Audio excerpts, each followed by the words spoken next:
ओम प्रकाश जी आज आजमगढ़ जिले के दौरे पे आए हैं, क्या है कार्यक्रम आपका?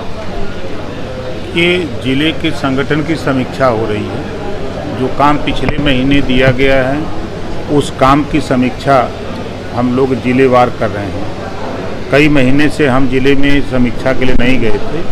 इस बार पूर्वांचल के 10 जिले की समीक्षा हम स्वतः ले रहे हैं और लोगों को लगाए हुए हैं कि पूर्वांचल के जो 28 ज़िले हैं, 2800 ज़िले की समीक्षा संगठन की हो रही है। उसी में आज आजमगढ़ की समीक्षा आजमगढ़ को 2 भागों में कर दिए हैं। एक इधर जो है आजमगढ़ सदर और एक आजमगढ़ ज़िले में लालगंज लोकसभा। लालगंज की समीक्षा थी वो शिवली सिंह जी की पिछले 18 जून को। ये जो है यही समीक्षा का कार्यक्रम हम लोग संगठन का कर रहे हैं। जो संगठन कहाँ कमज़ोर है, कहाँ किसको दिक्कत है, उसको कैसे पूरा किया जाए, यही काम अनवरत हो रहा है। शिवपाल यादव लगातार आप पर बाउंसर मार रहे हैं कि चुनाव आ जाता है तो आपको हल्के लोग कह रहे हैं और ऐसे लोग सक्रिय हो जाते हैं, क्या कहेंगे? देखिए, बहुत भारी शिवपाल जी नेता हैं। समाजवादी पार्टी से दुखी होकर के प्रगतिशील समाजवादी पार्टी बनाए। बड़ी ताकतवर थे, इतनी ताकत थी कि मजबूरन समाजवादी पार्टी के सिंबल पे चुनाव लड़ा और इतनी ताकत थी कि पूरी ताकत लेके विलय कर लिए समाजवादी पार्टी में। अभी जन्मदिन पर होर्डिंग लगी थी, फोटो गायब थी, देखा होगा, बड़ी चर्चा थी सोशल मीडिया पे। और ओम प्रकाश राजभर और संजय निषाद की जो चर्चा कर रहे हैं, तो कम से कम ये लोग तो 6 MLA लेकर के लखनऊ में हैं। एक फिल्म हमने देखा था 6 गोली वाले बाबा आप लोग भी देखे होंगे। हम लोग कम से कम 6 गोली वाले बाबा तो हैं। जिस तरह से चल रही चीज़ें, भाजपा से निकटता आपकी चल रही है काफ़ी, जो चर्चा आ रही है कि आप मंत्रिमंडल में आप खनन विभाग और आबकारी मांग रहे हैं, क्या है इसके पीछे कहानी जो आ रही है? ये तो नई बात आपके मुंह से सुन रहे हैं। राजा को पता नहीं मुसहर बन बांट लिए। अभी न हमारी किसी नेता से कोई बात है, न कोई गठबंधन पे चर्चा है, न सरकार में जाने के लिए किसी पर कोई विचार विमर्श है। हम लोगों ने तारीख तय किया है 7 अक्टूबर, गांधी मैदान पटना, वंचित शोषित जागरण महारैली करेंगे। उसके बीच में जो इधर 3 महीने का समय है, इसी बीच विभिन्न नेताओं से बातचीत करके हम लोग तय कर लेंगे और 7 अक्टूबर को घोषणा करेंगे।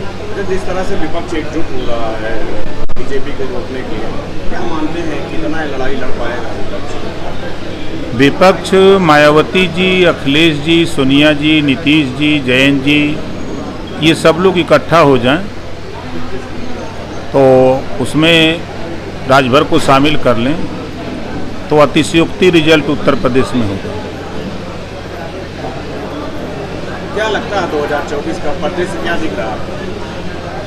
परिदृश्य अब जनता मालिक है, हम आप थोड़ा मालिक हैं।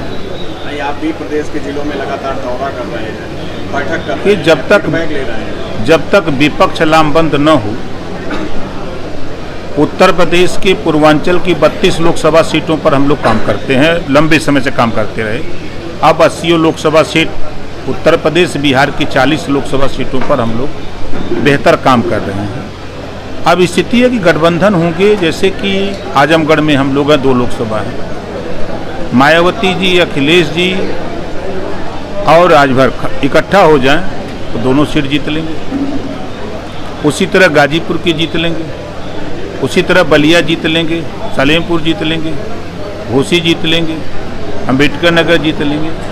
पूर्वांचल ही नहीं, पूरे उत्तर प्रदेश का समीकरण बहुत जमीन आसमान की तरह दिखेगा कि जिस विपक्ष को लोग हल्का में ले रहे हैं। उदाहरण के तौर पर स्थानीय निकाय चुनाव हुए, उसमें ये नगर पालिका, नगर पंचायत, वार्ड और पार्षद के चुनाव का जो रिजल्ट आया, प्रदेश का जो रिजल्ट है वो 38% वोट बीजेपी पाई थी और 37% और 63% वोट अकेले विपक्ष पाया था।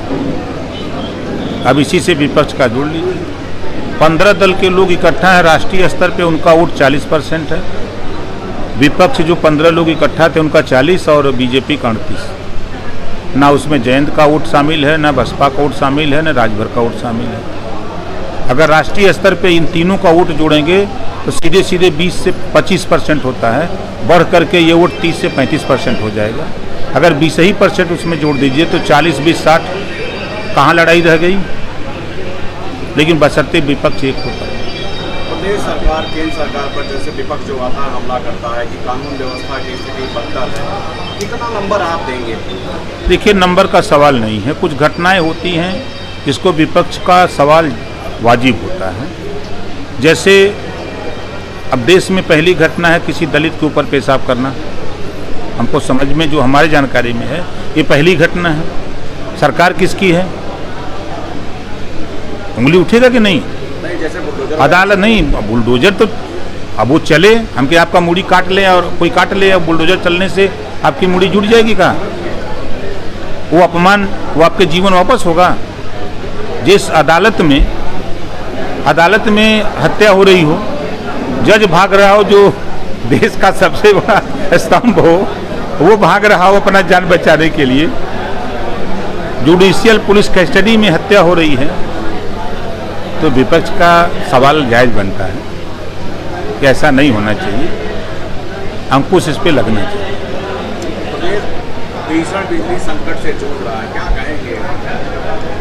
देखिए, जब गर्मी चरम पे होती है तब संकट पैदा होता है। आज की तारीख में आवश्यकता बहुत ज़्यादा है बिजली की। अब यही जाड़े में क्यों कम हो जाती है? आवश्यकता कम हो जाती है।